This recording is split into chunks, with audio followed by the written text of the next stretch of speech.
मंगलम भगवान वीरो मंगलम गौतमो गणी मंगलम कुंद कुंदार्यो जैन धर्मोस्तु मंगलम सर्वमंगलमांगल्यम सर्वकल्याणकारकं प्रधानं सर्वधर्माणां जैनं जयतु शासनं।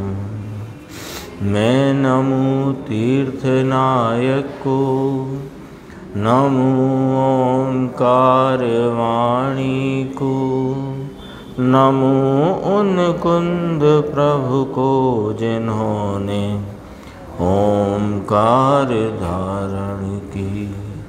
अहो उपकार जिनवर का, कुंद का दिव्य वाणी का, जिन कुंद ध्वनि दाता उन कहान स्वामी का।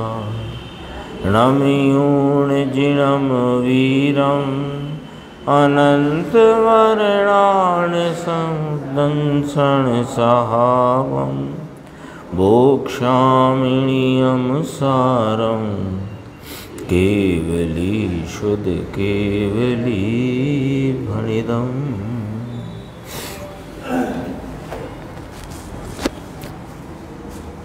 नियम सार जी परमागम ग्रंथ के शुद्ध उपयोग अधिकार की 168 गाथा, इसकी अपनी स्वाध्याय चल रही है।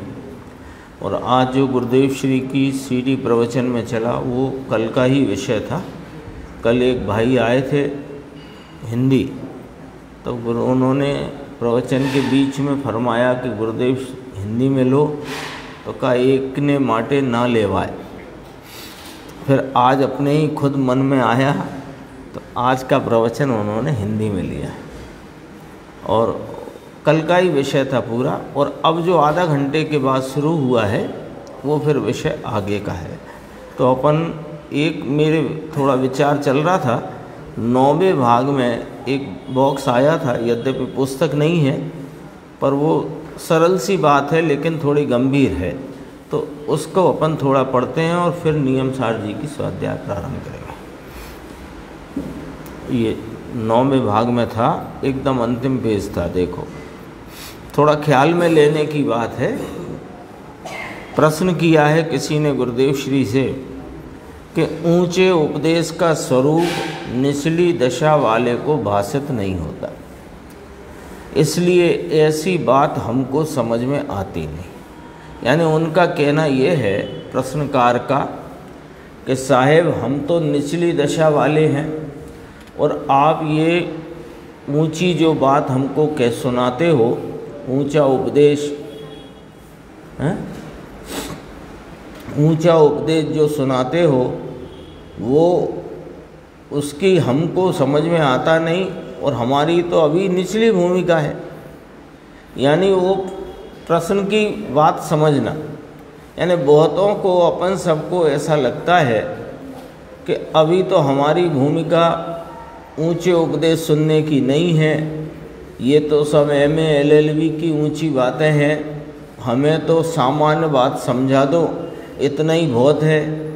ये सब बात इतनी आत्मा का ऐसा स्वरूप है, द्रव्य है वह पर्याय से रहित है, द्रव्य है वो पर्याय से सहित है, कैसे सहित है कैसे रहित है, वो सब बातें इतनी गंभीरता। और फिर उसमें अभी जैसे जो प्रकरण चल रहा था 13 गाथाओं का, उसमें टीका का ये अंश वास्तव में बहुत महत्वपूर्ण है, जिसे गुरुदेव ने कल भी लिया आज भी लिया है ना। अज्ञान रूप से ज्ञान परिणाम करता हुआ भेद विज्ञान की शून्यता के कारण से यह कथनचित करता होता है।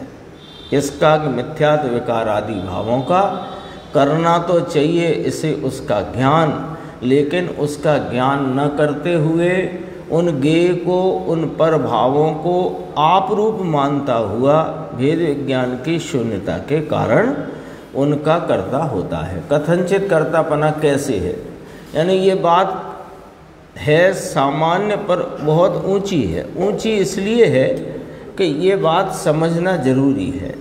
तो प्रश्नकार कहते हैं कि इतनी ऊंची बात हमको समझ में आती नहीं, इसलिए अध्यात्म का उपदेश हमको मत करो, हमको तो सामान्य आप बात बताओ, क्योंकि हमारी वर्तमान ऐसी लायकात नहीं है, ऐसा कहते हैं, है ना। अपन सबके संदर्भ से विचार करते हैं कि ऐसा लगता है कि सामान्य बात ही करो, इतनी ऊंची क्यों करते हो, सरल बात करो जो सबकी समझ में आए।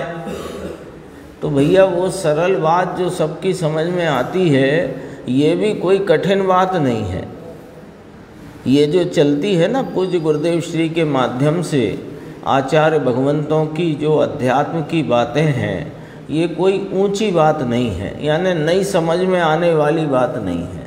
बात तो ऊंची है, लेकिन नई समझ में आए ऐसी नहीं है।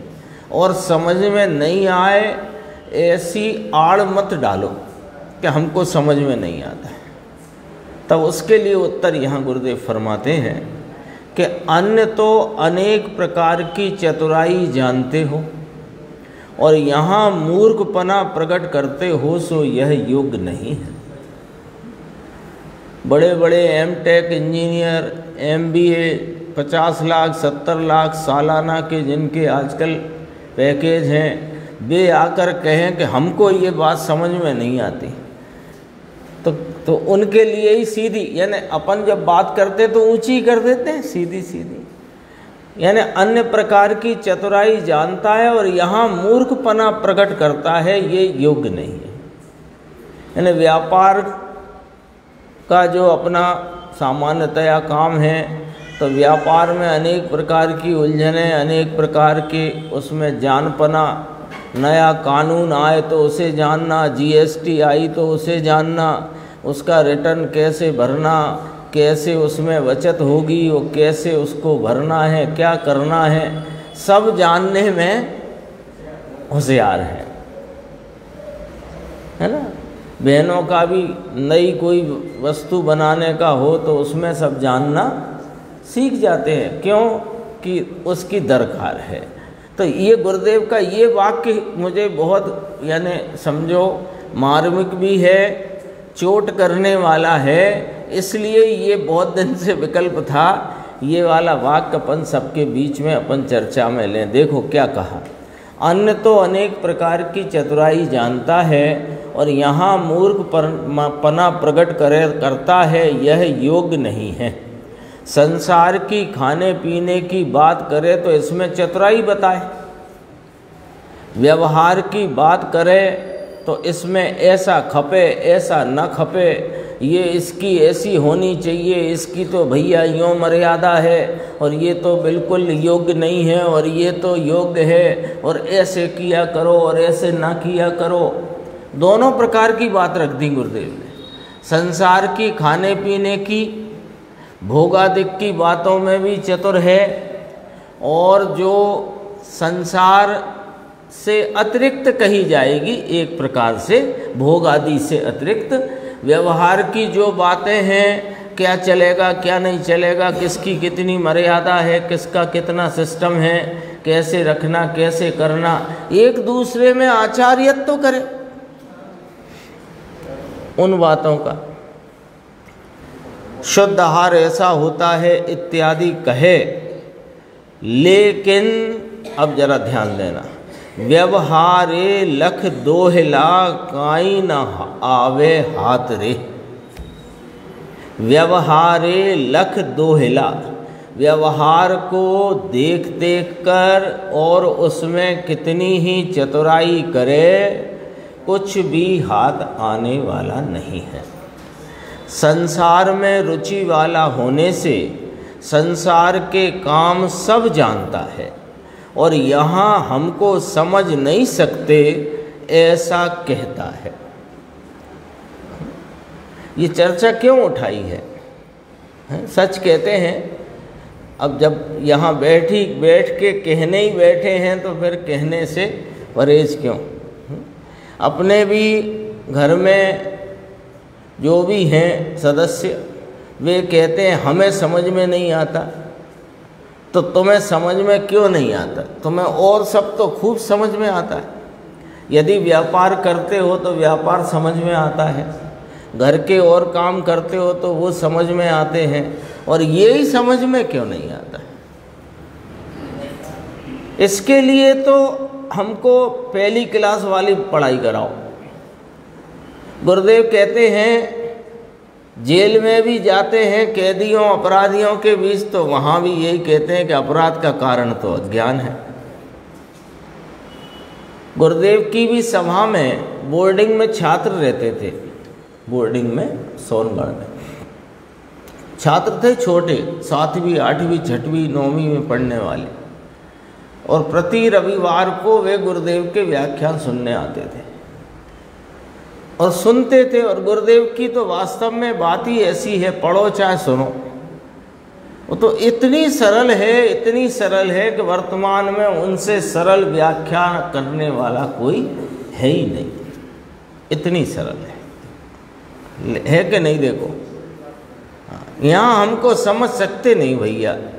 ऐसा कहता है, घर में छोकरे की सगाई की बात चलती हो तो वहाँ घर के सब मानस चतुराई बताते हैं। चौपड़े के हिसाब में चक्रवर्ती ब्याज निकाले।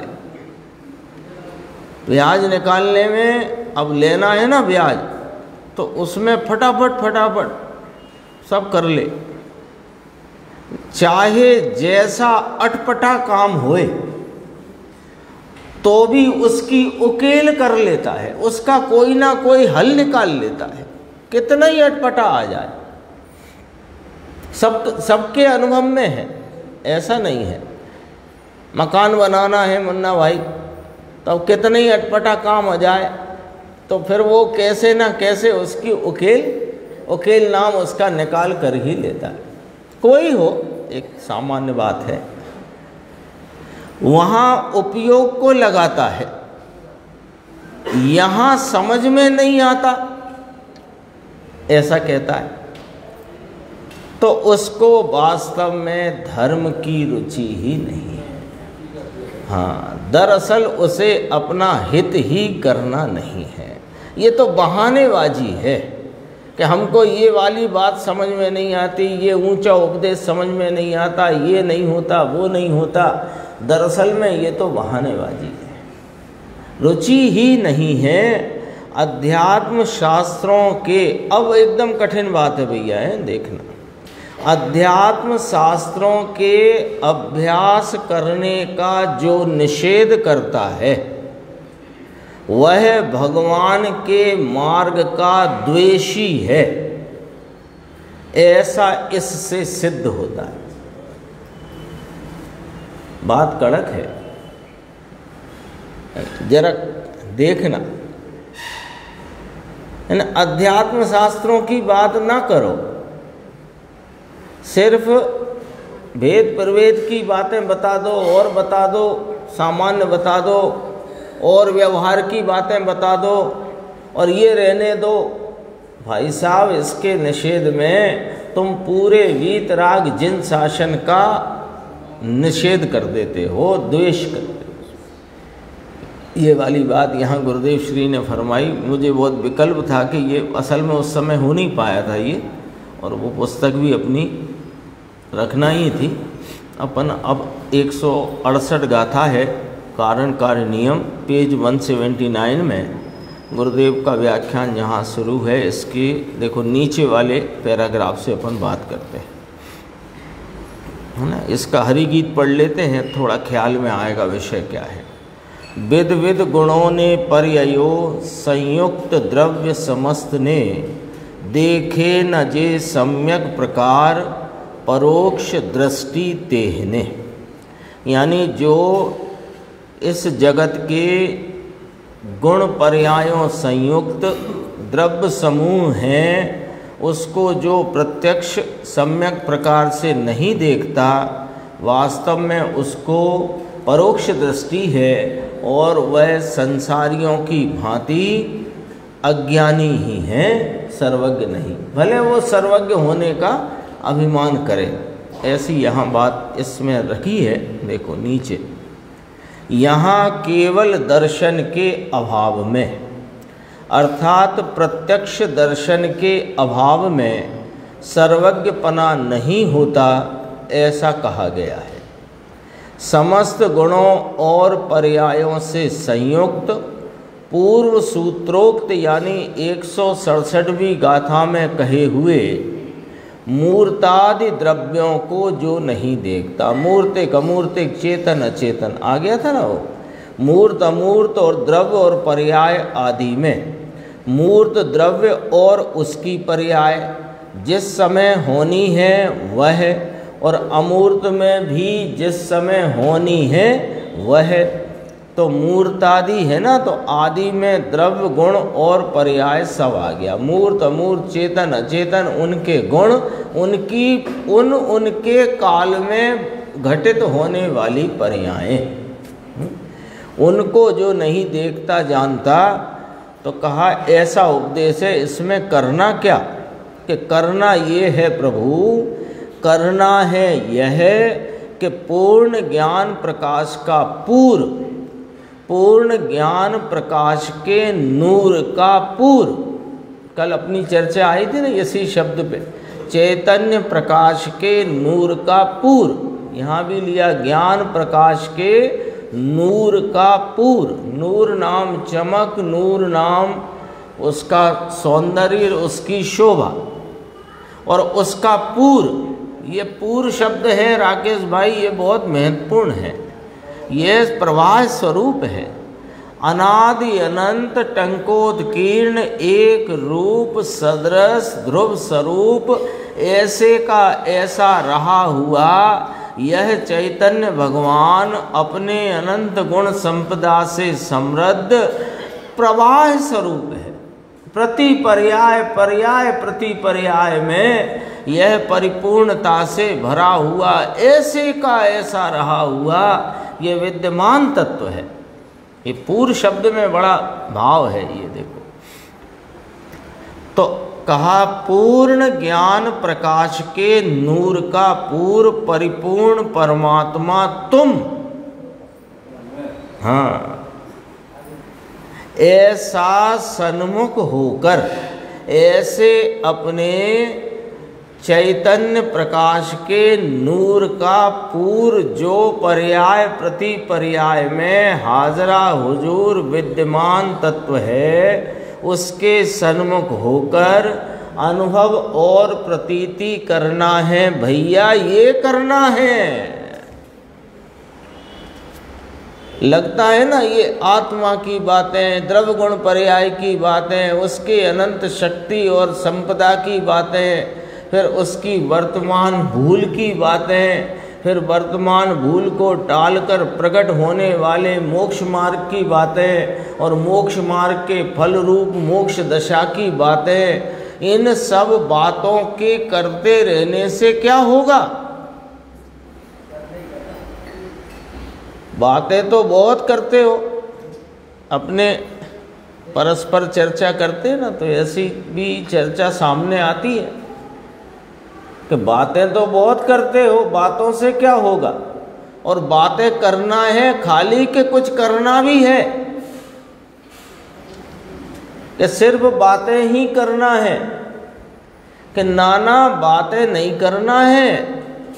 इन बातों में से अपना जो चैतन्य प्रकाश के नूर का जो प्रति क्षण पर्याय प्रति पर्याय में विद्यमान तत्व है, उसके सन्मुख जाकर उसका अनुभव आस्वादन और उसकी प्रतीति करना है। करना तो ये करना है, तो फिर पूजा दया दान भक्ति व्रत आदि नहीं करना है क्या? कि वे नहीं करना है, करना ये है, इसे करते हुए वे हो जाते हैं। उनको देखो क्या है कि ये अटपटी सी लगेगी बात सुनने में, अटपटी लगेगी कि दया दान पूजा व्रत स्वाध्याय ये नहीं करना है। कि देखो भैया ऐसा है कि एक एजेंडा होता है, एजेंडा होता है ना, तो उसमें एजेंडा जो है वो उस मीटिंग का एजेंडा है जैसे, तो उस मीटिंग में वो चर्चा करना है, उसका निर्णय करना है और उसका क्रियान्वयन करना है, यही मतलब होता है ना। लेकिन और भी चर्चाएं होती हैं, लेकिन और चर्चाएं करना है ऐसा करके कोई मीटिंग अरेंज करेगा क्या? तो ये नर भव मिला, जिनवाणी मिली, सच्चा उपदेश मिला, अब हमारे करने के एजेंडे में क्या है, यानी करने का हमारा क्या करना है, हमको ये क्या नक्की किया है। दया, दान, पूजा, व्रत, भक्ति ये करना है कि ये करना नहीं है, ये नहीं करना है, ये करने के लिए मनुष्य भव नहीं मिला है। अरे कैसी बातें हैं ये? अरे करना है इस चैतन्य परमात्मा की सन्मुखता, उसका अनुभव, उसका आस्वादन और उसकी प्रतीति करने का काम तो ये है।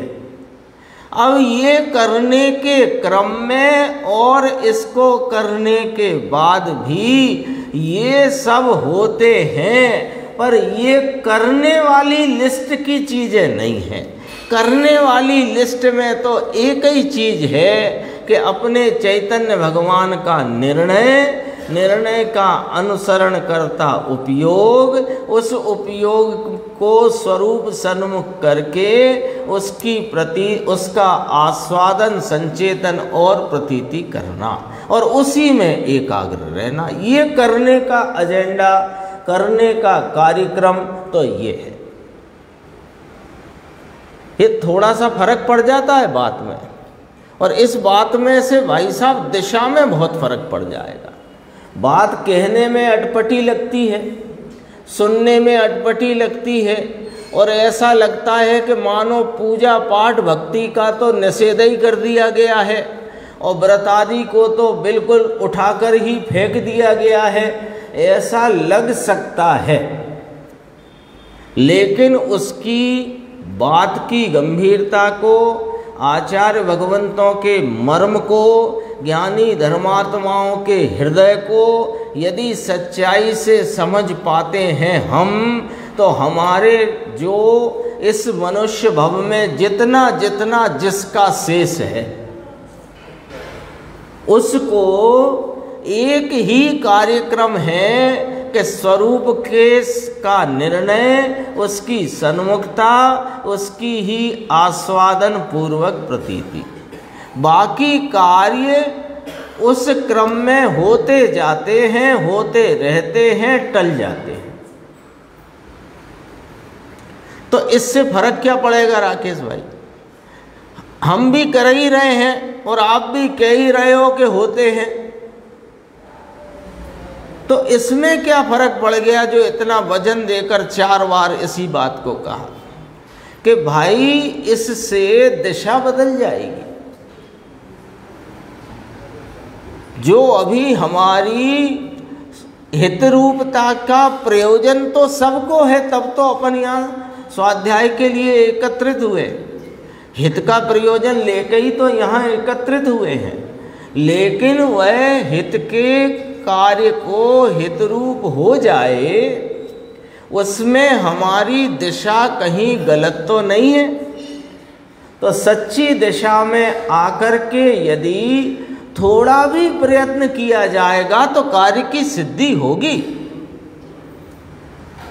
और गलत दिशा में अनंता प्रयत्न करोगे तो भी कार्य की सिद्धि नहीं होगी। घर में प्रवेश करना है, घर के बाहर गली में खड़े हैं, दरवाज़ा बाईं तरफ है, अब दाईं तरफ कितना चले जाओगे घर के अंदर पहुंच जाओगे, और बाईं तरफ एक कदम रखोगे तो घर में आ जाओगे। फर्क क्या पड़ गया है अक्षय भाई? दिशा का। अभी हमने दिशा का यदि सच्चा निर्धारण नहीं किया है तो वो निर्धारण करना है, और वो निर्धारण करके ही हित सधेगा। देखो ये गुरुदेव से पूछा था ना, सू करबूं, क्या करना है इतना सब सुन सुना करके, तो कहा है ज्ञान प्रकाश के नूर का पूर्ण परिपूर्ण आत्मा हो तुम, ऐसा सन्मुख होकर अनुभव और प्रतीति करना, ये करना है। बाकी यहाँ कोई क्रिया करना ऐसा कुछ नहीं है, ये कार्यक्रम में नहीं है, ये होता है। समस्त गुणों और पर्यायों, देखो सब पर्याय आई, भूत भविष्य तीन काल के द्रव्य की, तीन काल की जो पर्याय, इसके संयुक्त पूर्व सूत्रोक्त 167वीं गाथा में कहे हुए मूर्तादि द्रव्यों को जो नहीं देखता। देखो स्पष्ट बात है, इसकी गहराई समझना क्या लिखा है। भूत भविष्य तीन काल, तो वर्तमान तो है ही, भूत भविष्य वर्तमान ऐसी तीन काल की द्रव्य की, तीन काल की जो पर्याय, इनसे संयुक्त जो द्रव्य। एक दिन अपनी चर्चा हुई थी ना, तो थोड़ा उस बात को यहाँ पर अपने को समझना है कि यह केवल ज्ञान में द्रव्य जितने हैं जगत के, उनके अनंत गुणों को, उनकी अनंत तीन काल की पर्यायों को जानते हैं का अर्थ ये है कि वे द्रव्य के समग्र स्वरूप को जानते हैं। तो तीन काल की पर्यायों से संयुक्त द्रव्य कहा, तो तीन काल की पर्यायों से संयुक्त द्रव्य होता नहीं है। द्रव्य वर्तमान पर्याय से संयुक्त होता है, और भूतकाल की पर्याय जो घट चुकी हैं और भविष्य की जो अभी घटित हुई नहीं है, उनकी योग्यताओं से संयुक्त है। तो ऐसा द्रव्य को जो जानते हैं वो केवल ज्ञान का स्वरूप है। और यहाँ कहना है कि ऐसे द्रव्यों को जो देखते नहीं, इसकी पर्याय को ना देखे, द्रव्य को ना देखे, कोई भी अनंत काल बाद की पर्याय को वर्तमान में ना देखे। यहाँ देखे का अर्थ जाने, सर्वज्ञ को लेना ना कि ये सर्वज्ञ नहीं, अनंत काल बाद पर्याय होगी, ये वर्तमान में यदि ना देखे तो ये सर्वज्ञ नहीं। अब देखो कथन तो ऐसा आया है कि अनंत काल बाद जो पर्याय होगी उसको वर्तमान में ना देखे तो सर्वज्ञ नहीं, कथन ऐसा है। इसका अर्थ क्या है? अब वो पर्याय घटी ही नहीं है, तो घटी नहीं को घटी नहीं देखते, ये घटित होगी ऐसा अभी वर्तमान के ज्ञान में प्रत्यक्ष देखते।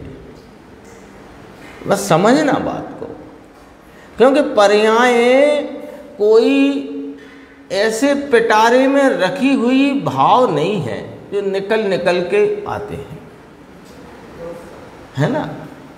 वो देखो एक माला और मोती का एक उदाहरण आता है, वो तो जो स्थान पर जो मोती है इतना एक देश भाव बताने को आता है कि जिस स्थान पर जो मोती है वह उसी स्थान पर है, आगे पीछे नहीं।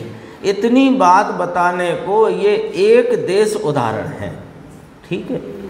जैसे मोती तो माला में रहे हुए हैं, ऐसी पर्यायें द्रव्य में रही हुई नहीं है, क्योंकि पर्याय की परिभाषा तो पढ़ो कि वो व्यक्त भाव को पर्याय कहते हैं, जो व्यक्त नहीं है वो पर्याय होती नहीं है। तो भविष्य की पर्यायें वस्तु में रखी हैं क्या राकेश भाई? रखी नहीं है। वस्तु में जिस काल में जो पर्याय उपस्थित होना है, ऐसी योग्यता वस्तु में समाहित है, और वह उस काल में व्यक्त भाव को प्राप्त होती है, तब उसका नाम पर्याय होता है। सब बात को बारीकी से समझना। देखो बात सादी भाषा है, मर्म घना ऊंडा छे, मर्म बहुत गहरा है। बीच की पंक्ति छोड़कर नीचे देखना। अर्थात मूर्त द्रव्य के मूर्त गुण होते हैं, अचेतन के अचेतन गुण होते हैं, अमूर्त के अमूर्त गुण होते हैं, चेतन के चेतन गुण होते हैं। ये गुणों की चर्चा करी, क्योंकि वस्तु है तो वस्तु है ना, तो उसका नाम ही वस्तु है। वस्तु का अर्थ क्या है? जहाँ पर बस रहा है। क्या बस रहा है? गुण स्वभाव। तो चेतन के चेतन गुण, अचेतन के अचेतन गुण, मूर्त के मूर्त गुण, अमूर्त के अमूर्त गुण। ये क्या बात हुई कि जैसे ये पुद्गल है तो इसके अस्तित्व गुण मूर्तिक है, और ये चेतन है, इसका अस्तित्व गुण चेतन स्वरूप है। क्यों? कि अनंत गुण अपने अपने रूप हैं प्रत्येक द्रव्य में, चाहे वह जड़ हो कि चेतन। प्रत्येक द्रव्य में अनंत गुण अपने अपने रूप हैं, और प्रत्येक गुण अनंत गुण रूप है, यानी अनंत गुणों का उसमें रूप है। तो चेतन के चेतन गुण, अचेतन के अचेतन गुण। ये बात, अब देखो बात क्या कहते हैं। अब जरा आराम से पढ़ेंगे, कल चर्चा की थी अपन ने इस पे, वो बात फिर यहाँ पर गुरुदेव श्री के माध्यम से देखते हैं। छयों द्रव्य, ये 6 प्रकार, 6 प्रकार की बोल्ड वाले अक्षर, हानि वृद्धि रूप सूक्ष्म परमागम के प्रमाण से स्वीकार करने योग्य अर्थ पर्याय। तो पहले गुण की चर्चा की, अब अर्थ पर्याय की चर्चा। अर्थ पर्याय के संबंध में यहाँ 3 विशेषण कहे। 3 विशेषण पर्यायों के जो स्वरूप है अर्थ पर्यायों का। अर्थ पर्याय माने प्रदेशत्व गुण को छोड़कर अन्य गुणों की जो पर्याय हैं, पर्याय नाम उन गुणों की व्यक्तताओं के जो भाव हैं, व्यक्त दशा है, हालत है, वर्तमान, उसको पर्याय कहते हैं। ठीक है, तो वो पर्याय, उसके 3 विशेषण रखे। एक तो वे पर्याय 6 प्रकार के हानि वृद्धि रूप स्वरूप है, पर्याय एक विशेषण। दूसरा, वे सूक्ष्म हैं। सूक्ष्म क्यों हैं? एक समयवर्ती हैं, और उनमें गुणों की व्यक्तता के अंशों की प्रकटता जो 6 प्रकार की हानि वृद्धि रूप प्रगटती है, ऐसी हैं। 2 बातें हो गई। और वे सूक्ष्म होने से वह छद्मस्थ के ज्ञान में एक समय की पर्याय का भाव ख्याल में आ सके, ऐसी छद्मस्थ के ज्ञान की योग्यता नहीं है। इसलिए वे सर्वज्ञ भगवान द्वारा कहे गए परमागम के प्रमाण से स्वीकार करने योग्य है। अर्थ पर्यायों का स्वरूप बताते हैं। अर्थ पर्यायों का स्वरूप, पहला पॉइंट, प्रदेशत्व गुण के अतिरिक्त अन्य गुणों की जो व्यक्त अवस्थाएं हैं, उन गुणों का जो प्रकटपना है अवस्था में, उसका नाम अर्थ पर्याय है। ठीक है, उसमें 3 विशेषण कहे पद्म ब्रह्मलधारी मुनिराज ने अपनी टीका में, कि वे पर्याय, फिर संस्कृत को भी पढ़ेंगे अभी, पॉइंट ये बहुत गंभीरता से समझना है। 6 प्रकार की हानि वृद्धि रूप हैं और वे सूक्ष्म हैं, इसलिए परमागम के प्रमाण से स्वीकार करने योग्य है। ठीक है, अब देखो एक बार संस्कृत का पढ़ के आएंगे, फिर गुरुदेव का पढ़ेंगे। 178 पेज, कल भी पढ़ा था। दूसरी पंक्ति है संस्कृत वाली, चेतनस्य चेतन गुणः षड् हानि वृद्धि रूपा सूक्ष्मा परमागम प्रामाण्याद अभ्युपगम्या अर्थ पर्याय। तो यहाँ क्या क्या? षट गुण, षट हानि वृद्धि रूपा, 6 प्रकार की हानि, 6 प्रकार की वृद्धि के स्थान में व्यक्त होने वाले भाव रूप हैं पर्याय। ठीक है, अब देखना, अब गुरुदेव की भाषा पढ़ के अपने को लगेगा कि बात कुछ और कह रहे हैं और गुरुदेव तो कुछ और कह रहे हैं। समझते चलेंगे, देखना जरा टीटू भाई, देखना। छयों द्रव्य में एक समय की पर्याय में, तो चेतन की केवल ज्ञान की पर्याय भी ले लो, तो ले गुरुदेव ने केवल ज्ञान की पर्याय में भी षट गुण हानि वृद्धि होती है। अब इसका अर्थ क्या है? केवल ज्ञान की पर्याय भी षट गुण हानि वृद्धि रूप है। इसका क्या मतलब? 6 स्थान हानि के, 6 स्थान वृद्धि के, ऐसे 12 स्थानों में समा जाती है जो गुणों की व्यक्तता के भाव अथवा गुणों की व्यक्तता के अंश इन्हीं रूप है केवल ज्ञान भी। केवल ज्ञान की एक समय की पर्याय वह भी 6 स्थान हानि और 6 स्थान वृद्धि के इन 12 स्थानों में समा जाने वाली ज्ञान गुण की व्यक्तता का ही भाव है। तो वो 6 अब भाषा कहने में आएगी क्या कि एक समय की पर्याय में 6 गुण हानि वृद्धि होती है, ऐसी भाषा आएगी। उसका अर्थ है कि एक समय की पर्याय 6 गुण हानि वृद्धि रूप होती है। पकड़ में आई बात?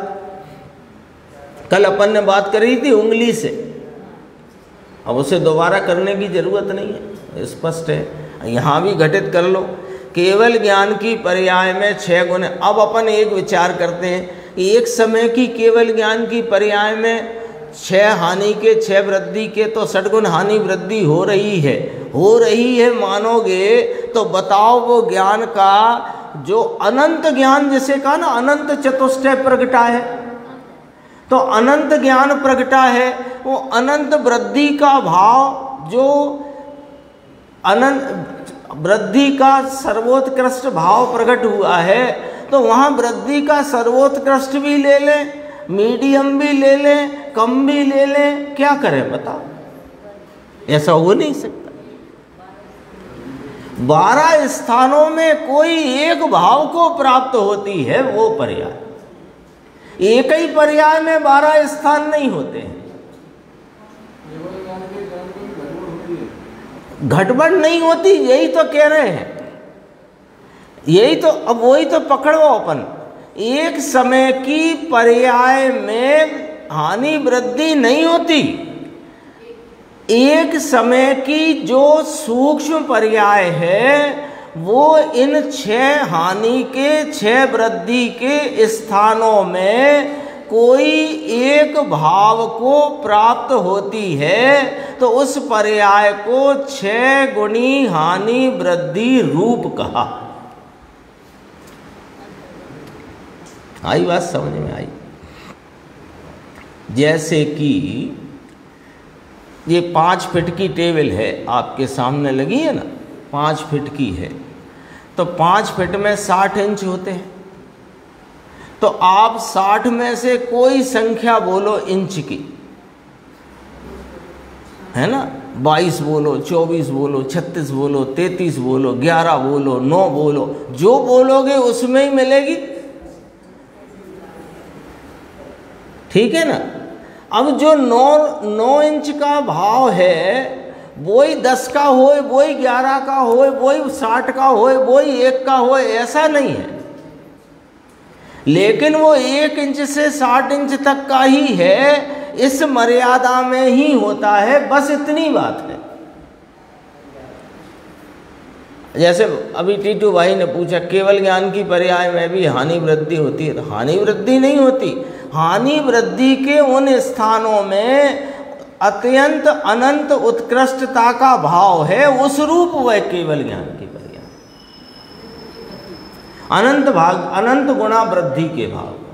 12 स्थानों को अपन अभी समेट कर समझने को, सकेलने को 2 स्थान कहते हैं, अनंत गुणी हानि और अनंत गुणी वृद्धि। 2 स्थान कर लो इनके, एक इधर का ले लो, एक इधर का ले लो। जैसे 60 इंच के फीते में एक पहला इंच ले लो, एक 60 इंच ले लो, तो आ गए ना सब उसमें। तो इनके अंतर्गत होगा जो भी भाव होगा, इस क्योंकि ये अगुरु लघुत्व गुण के कारण है ये। तो ये क्या कह रहा है कि यदि अनंत गुणी हानि से ज़्यादा यदि मान लोगे गुणों की व्यक्तता, तो गुण गुण नहीं रहेगा, द्रव्य द्रव्य नहीं रहेगा, वो चेतन अचेतन हो जाएगा, अचेतन चेतन हो जाएगा। वो उस रेंज में रहते हैं, इसलिए एक गुण दूसरे गुण रूप नहीं होता, एक द्रव्य दूसरे द्रव्य रूप नहीं होता, और अनंत गुण बिखर के अलग अलग नहीं हो जाते। यही है ना अगुरु लघुत्व की बात। ये अभी अगुरु लघुत्व शक्ति में भी चर्चा आई थी। देखो अभी आगे बढ़ते हैं। अगम्य गम्य बात है। ये अगम्य गम्य का अर्थ है परमागम के प्रमाण से स्वीकार करने योग्य है। केवल ज्ञान तीन लोग तीन काल को जानते हैं, इसमें कमी नहीं होती। लो देखो टीटू भाई, कमी नहीं होती, लेकिन पर्याय में षड्गुण हानि वृद्धि होती है। इसका अर्थ पकड़ लो अब जरा। पर्याय में षड्गुण हानि वृद्धि होती है, माने पर्याय षड्गुण हानि वृद्धि रूपा है, लेकिन वहाँ कमी नहीं होती। कमी हो तो फिर अनंत चतुष्टय क्या काम से कहा गया। अगला जो कलश आएगा समय सारजी में अपने दोपहर वाली में 268 कलश, वो ये अनंत चतुष्टय की बात है जो आज कलश चलेगा 268। तो अनंत चतुष्टय का मतलब क्या, कमी भी हानि भी, बीच का भी, मीडियम भी, सब अनंत गुनी। अनंत अनंतपना प्रगटा कि नहीं प्रगटा। यहाँ परमात्मा जगत का अस्तित्व कितने जोर वाला अस्तित्व है, सत्ता कितनी जोर वाली है, इसकी बात करते हैं। ये सत्ता का स्वीकार करे और जन्म मरण रह जाए, ऐसा बिल्कुल बने नहीं। इसके जन्म मरण का अंत आ जाए, ये सत्ता का स्वीकार करे। वहाँ पूर्ण स्वरूप, ये सब पर्यायों का जो अर्थ पर्यायों की बात करी, वो सब द्रव्यों को साधारण है। 6 द्रव्यों को सभी को ये इस प्रकार का परिणमन अर्थ पर्यायों संबंधी होता है। तो देखो, स्वीकार करने वाले अमूर्त के अमूर्त गुण होते हैं, चेतन के चेतन गुण होते हैं। 6 प्रकार की हानि वृद्धि रूप सूक्ष्म परमागम के प्रमाण से स्वीकार करने योग्य, परमागम से स्वीकार करने योग्य सूक्ष्म षट गुण वृद्धि की, इसमें हानि शब्द बोला नहीं है पर समझ लेना। षट गुण हानि वृद्धि की पर्याय, एक तो एक समय की पर्याय है ना। ये 3 बातें कही ना, परमागम के प्रमाण से स्वीकार क्यों करना योग्य है कि सूक्ष्म है।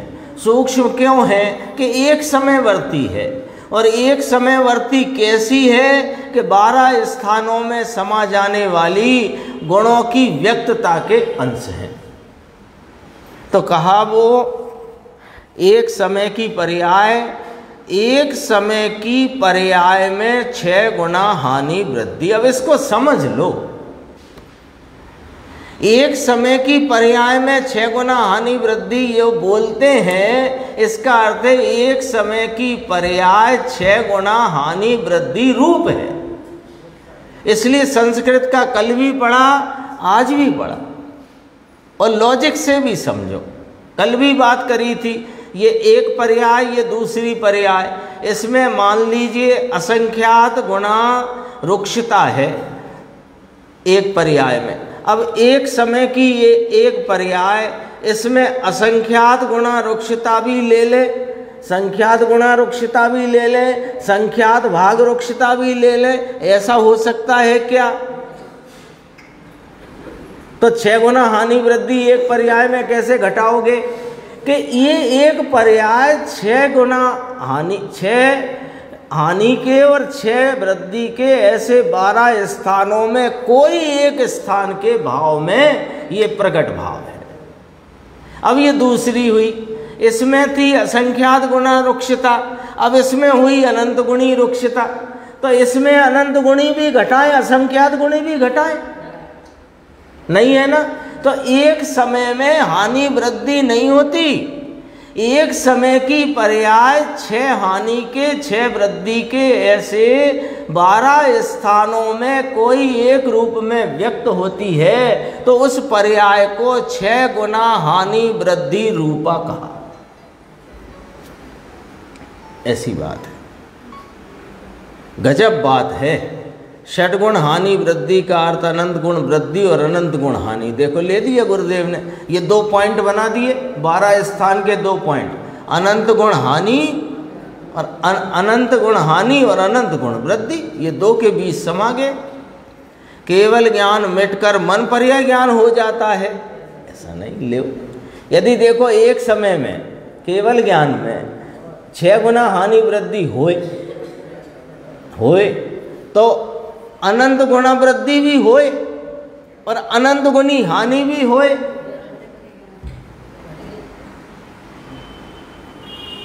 कैसे होएगा? विचार करना पड़ेगा। शब्दों के पीछे देखो, ये विषय क्या है, थोड़ा सा जटिल है, लेकिन समझ में आए ऐसा है। ऐसा कोई इतना भी नहीं है कि समझ में ही नहीं आएगा। हानि में घटाओ और वृद्धि में बढ़ाओ। जैसे ज्ञान को ले लें, निगोध में अक्षर के अनंतवें भाग ज्ञान का विकास है और केवल ज्ञान में ज्ञान का परिपूर्ण विकास है। तो जो निगोध में ज्ञान की अवस्था है वो हानि के भाव को प्राप्त है और जो केवल ज्ञान में ज्ञान की अवस्था है वो वृद्धि के भाव को प्राप्त है।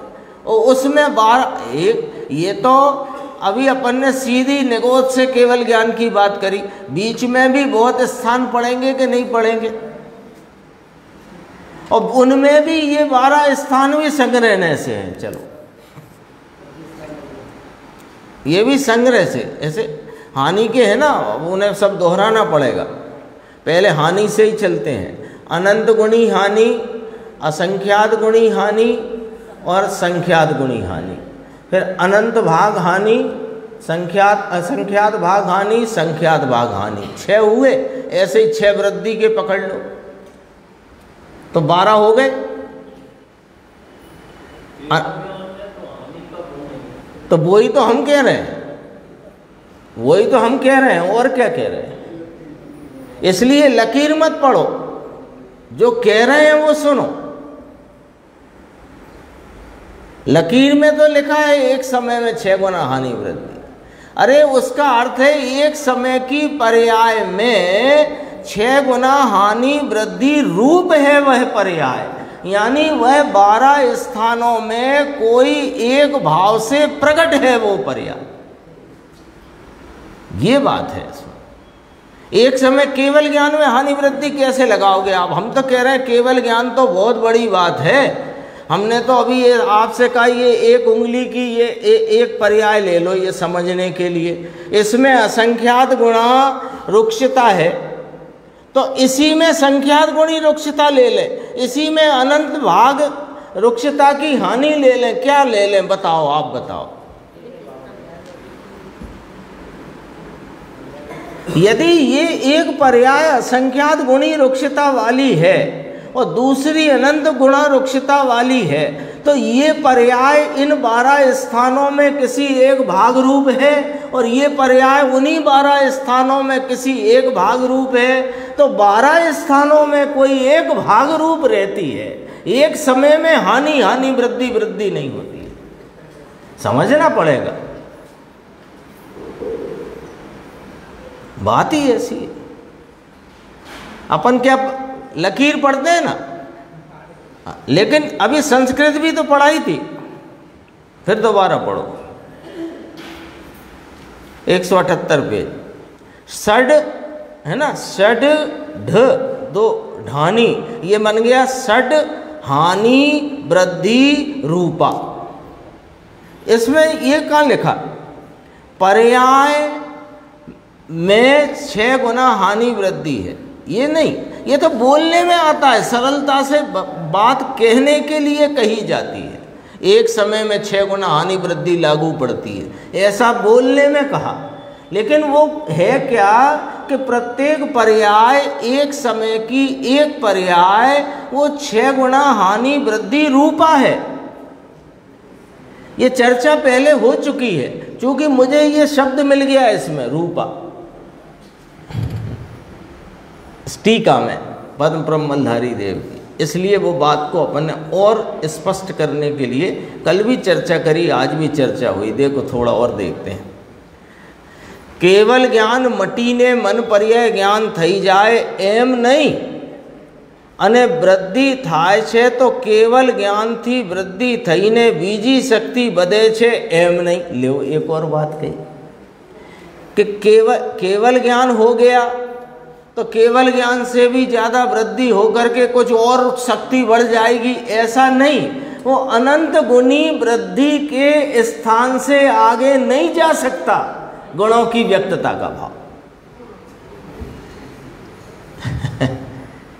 घट के भी वह इतना नहीं घट सकता। निगोद में रहा जीव अनंते काल, अनंता काल, लेकिन अचेतन न हुआ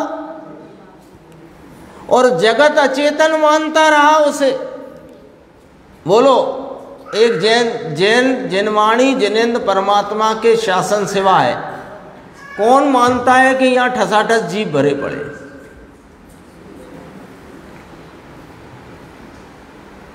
है ना, ये मैंने ऐसे किया ना, अनंत चेतन जीवों के बीच में से ये हाथ जाता है,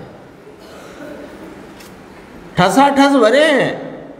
जैसे काजल की डिब्बी में काजल भरा पड़ा है, समझने के लिए बताया, ऐसे इस पुरुषाकार और ये 14 राजू उतंग 343 घन राजू प्रमाण इस लोकाकाश में जीव ऐसे भरे पड़े, लेकिन वे अचेतन नहीं हो गए।